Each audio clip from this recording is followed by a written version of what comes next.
ایک گاؤں میں فیضان نامی نوجوان تانگا چلاتا تھا۔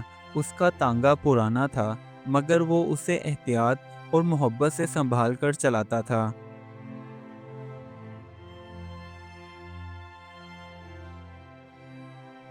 فیضان کی ماں ضعیف اور بیمار تھی۔ وہ سارا دن تانگا چلا کر جب رات کو گھر آتا تو اپنی ماں کی خدمت کرتا اور اسے کھانا دیتا۔ وہ غربت میں بھی خوش تھا اور اسے کسی سے کوئی شکوہ نہ تھا۔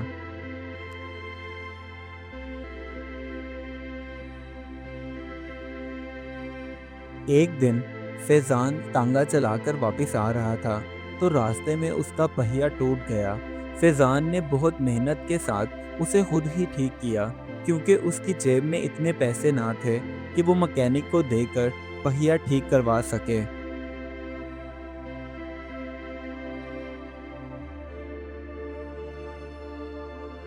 وہ بہت نرم دل کا مالک تھا۔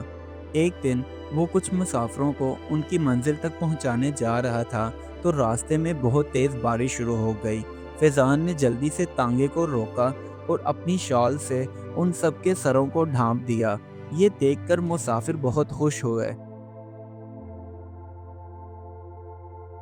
اسے راستے میں چلتے ہوئے اگر کوئی بیمار یا ضعیف مل جاتا تو وہ اسے اپنے ٹانگے پر بٹھا کر اس کی منزل پہ پہنچا دیتا، بنا کسی پیسوں کے۔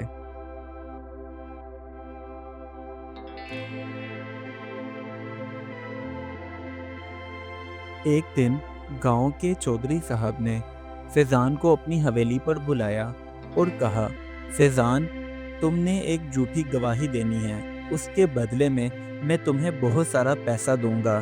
تو فیضان کہنے لگا، چودھری صاحب، میں جھوٹی گواہی نہیں دے سکتا۔ میری ماں نے مجھے ہمیشہ سچ بولنا اور سچ کا ساتھ دینا ہی سکھایا ہے۔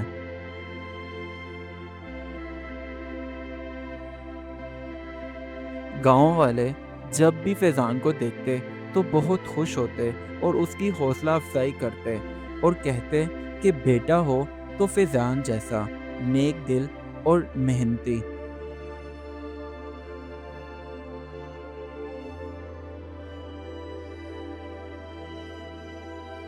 جیسے تیسے کر کے زندگی گزر رہی تھی کہ ایک دن گاؤں میں تانگے کی دوڑ کے مقابلے کا اعلان ہوا، جس میں جیتنے والے کو بڑا انعام ملنے والا تھا۔ فیضان جب رات کے وقت گھر پہنچا تو اس کی ماں فیضان سے کہنے لگی، بیٹا، گاؤں میں آج ایک اعلان ہوا ہے جس میں تانگے کی دوڑ کا مقابلہ ہے، اور میں چاہتی ہوں کہ تم بھی اس میں حصہ لو اور اپنی قسمت کو آزماؤ۔ ماں کی آنکھوں میں امید کی چمک دیکھ کر فیضان نے دن رات محنت کی، اپنے گھوڑے کو اچھا کھانا دیا، اس کی دیکھ بھال کی اور دوڑ کی تیاری شروع کر دی۔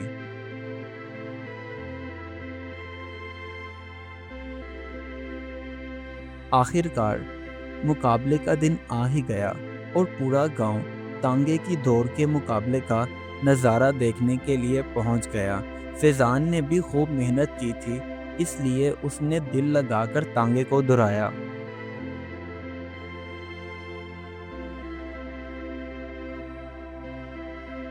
راستے میں فیضان کو بہت سی دشواریوں کا سامنا کرنا پڑا، مگر اس نے اپنی ہوشیاری اور محنت کے زور پر دوڑ جیت لی۔ سب نے اس کے لیے تالیاں بجائیں اور انعام کی رقم اسے مل گئی۔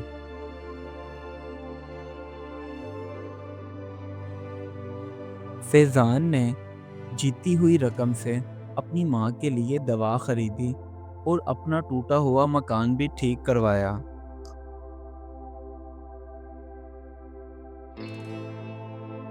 اور ان سب کاموں کے ہو جانے کے بعد فیضان کے پاس جو رقم بچ گئی، اس نے ان پیسوں سے دو چار اور تانگے خرید لیے۔ اب وہ گاؤں کے اور نوجوانوں کو بھی اپنے ساتھ تانگا چلانے کا موقع دیتا تھا، اور اسی طرح اس کی ایک تانگا سروس بن چکی تھی، جہاں ایماندار نوجوان روزگار حاصل کر رہے تھے۔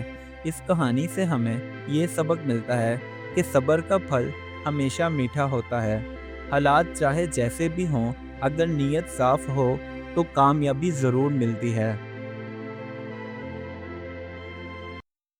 Do like my videos and don't forget to subscribe my YouTube channel. Also press the bell icon.